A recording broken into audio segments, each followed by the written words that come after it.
नमस्कार, दिल्ली न्यूज में आपका बहुत बहुत स्वागत है। चलिए देखते हैं आज की 15 फटाफट बड़ी खबरों को। होशियारपुर विपश्यना केंद्र से लौटे दिल्ली सीएम भगवंत मान भी दिखे साथ। दिल्ली के मुख्यमंत्री अरविंद केजरीवाल 10 दिवसीय विपश्यना ध्यान पाठ्यक्रम के बाद शनिवार को होशियारपुर से दिल्ली लौट गए हैं। उनके साथ पंजाब के सीएम भगवंत मान भी थे। केजरीवाल 10 दिवसीय विपश्यना के लिए 20 दिसंबर को होशियारपुर पहुंचे थे। पीएम मोदी ने राम भक्तों से की अपील, 22 जनवरी को जिन्हें निमंत्रण है वही आए अयोध्या। पीएम मोदी ने आग्रह किया है कि वो 22 जनवरी को अयोध्या ना आए। आपने 550 साल से अधिक समय तक इंतजार किया है, कुछ और समय इंतजार करें। पीएम मोदी ने कहा कि इस भव्य आयोजन की तैयारी सालों से चल रही है और इसमें कोई व्यवधान नहीं होना चाहिए। यहां भीड़ मत लगाइए क्योंकि मंदिर कहीं नहीं जा रहा, ये सदियों तक रहेगा।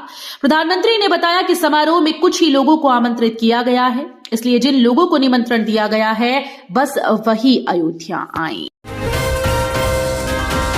न्यू ईयर गिफ्ट दे सकती है मोदी सरकार, घटेंगे पेट्रोल और डीजल के दाम। नए साल में लोगों को महंगाई से राहत मिल सकती है। केंद्र की मोदी सरकार देश की जनता को न्यू ईयर गिफ्ट देने की तैयारी में है। दरअसल कुछ मीडिया रिपोर्ट्स का कहना है कि सरकार नए साल में पेट्रोल और डीजल के दाम में भारी गिरावट कर सकती है। इसके लिए तेल कंपनी से बातचीत चल रही है। अगर बातचीत में सहमति बन गई तो जनता को नए साल में महंगाई से थोड़ी राहत का तोहफा मिल सकता है। आतंकियों ने बिहार के गया एयरपोर्ट पर विमान को किया हाईजैक। बिहार के गया एयरपोर्ट पर एटीसी को सूचना मिली कि एक विमान को हाईजैक कर लिया गया है। बताया गया कि इस फ्लाइट में 3 आतंकी मौजूद हैं जिन्होंने विमान को अपने कब्जे में लिया। उनकी डिमांड अगर पूरी नहीं की गई तो वो बड़ी अनहोनी को अंजाम दे सकते हैं।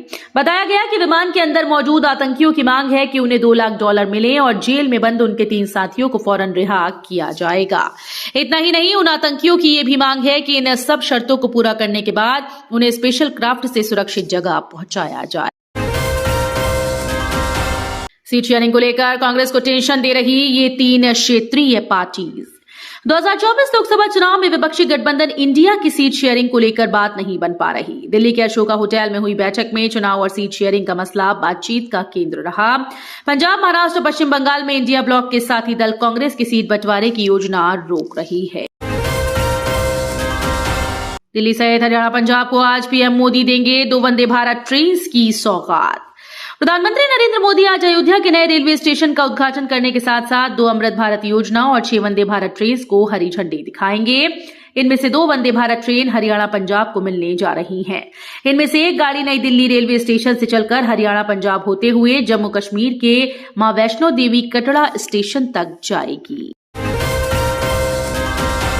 उग्रवादी संगठन यूएलएफए और केंद्र सरकार के बीच हुआ शांति समझौता। United liberation front of Assam के वार्ता समर्थक गुट ने केंद्र और असम सरकारों के साथ एक त्रिपक्षीय समझौता साइन किया। इस शांति समझौते में हिंसा छोड़ने और समाज के मुख्यधारा में शामिल होने की बातें शामिल हैं। केंद्रीय गृह मंत्री अमित शाह और असम के मुख्यमंत्री हिमंत बिस्व शर्मा की मौजूदगी में ये समझौता हुआ। भिवानी की बेटी ने दिल्ली के लिए जीता सिल्वर पदक। उत्तर प्रदेश के ग्रेटर नोएडा में आयोजित 7वीं एलीट महिला बॉक्सिंग चैंपियनशिप में भिवानी की सलाखा सिंह सनसनवाल ने 70 किलोग्राम भार वर्ग में रजत पदक जीता। दिल्ली की ओर से सलाखा सिंह सनसनवाल ने हिस्सा लिया था। बता दें कि इस चैंपियनशिप में दिल्ली से अखिल कुमार, गगन भारद्वाज और हिमानी बॉक्सिंग कोच के तौर पर गई थी। दिल्ली में कोहरे का रेड अलर्ट, पंजाब हरियाणा में कोल्ड डे घोषित। देश भर में इस वक्त सर्दी का सितम जारी है। सुबह सुबह कोहरे के चलते लोगों की परेशानियां बहुत ज्यादा बढ़ गई। मौसम विभाग के अनुसार अगले 2 दिनों पंजाब और हरियाणा में कोल्ड डे की स्थिति होने की संभावना है। इसके अलावा हिमाचल प्रदेश में आज और कल बर्फबारी की संभावना जताई गई। इसके लिए इन दोनों को कोल्ड डे घोषित किया गया। आज दिल्ली मेट्रो का बदला शेड्यूल, सफर से पहले जान लें जरूरी बदलाव। नए साल के जश्न को लेकर लोगों ने तैयारियां शुरू कर दी हैं। लोग अलग अलग जगह जाने का प्लान कर रहे हैं। न्यू ईयर ईव पर दिल्ली के सीपी इलाके में भारी भीड़ देखने को मिलती है। इसको देखते हुए दिल्ली मेट्रो द्वारा राजीव चौक मेट्रो स्टेशन पर एग्जिट टाइमिंग में बदलाव किया गया है। दिल्ली मेट्रो रेल निगम के द्वारा जारी एक एडवाइजरी में बताया गया कि नए साल के जश्न को देखते हुए राजीव चौक मेट्रो स्टेशन पर 31 दिसंबर की रात 9 बजे के बाद किसी को भी बाहर जाने की इजाजत नहीं दी जाएगी। सरकार ने जारी किया 2024 का कैलेंडर, हर पेज पर क्यूआर कोड। केंद्रीय मंत्री अनुराग ठाकुर ने दिल्ली के एनएमसी में 2024 के लिए भारत सरकार का कैलेंडर लॉन्च किया। उन्होंने एक्स पर बताया कि कैलेंडर में हर महीने के लिए अलग अलग थीम और एक क्यूआर कोड है जो अधिक जानकारी प्रदान करता है। ये कैलेंडर विभिन्न क्षेत्रों में सरकार की उपलब्धियों को दर्शाता है। ये दिखा रहा है कि पिछले 10 सालों में भारत ने कैसे नए कीर्तिमान और आयाम स्थापित किए। पहलवान विनेश फोगाट ने अर्जुन खेल रत्न पुरस्कार लौटाया। पहलवान विनेश फोगाट ने अपना अर्जुन खेल रत्न पुरस्कार कर्तव्य पथ पर छोड़कर चली गई। इसके बाद दिल्ली पुलिस ने उसे उठा लिया। कांग्रेस ने इस संबंध में एक्स पर पोस्ट किया। उन्होंने लिखा कि देश के लिए शर्म का दिन। पहलवान बजरंग पूनिया के बाद अब देश को मेडल दिलाने वाली बेटी विनेश फोगाट ने अपना खेल रत्न और अर्जुन अवार्ड प्रधानमंत्री ऑफिस के बाहर रखवा दिया। पीएम मोदी और उनकी सरकार ने उन्हें इस कदर प्रताड़ित किया है कि आज ये कदम उठाने को मजबूर हैं। इंस्टाग्राम पर छाए गृह मंत्री अमित शाह पीएम मोदी के बाद देश में सबसे ज्यादा फॉलोअर्स वाले राजनेता बने।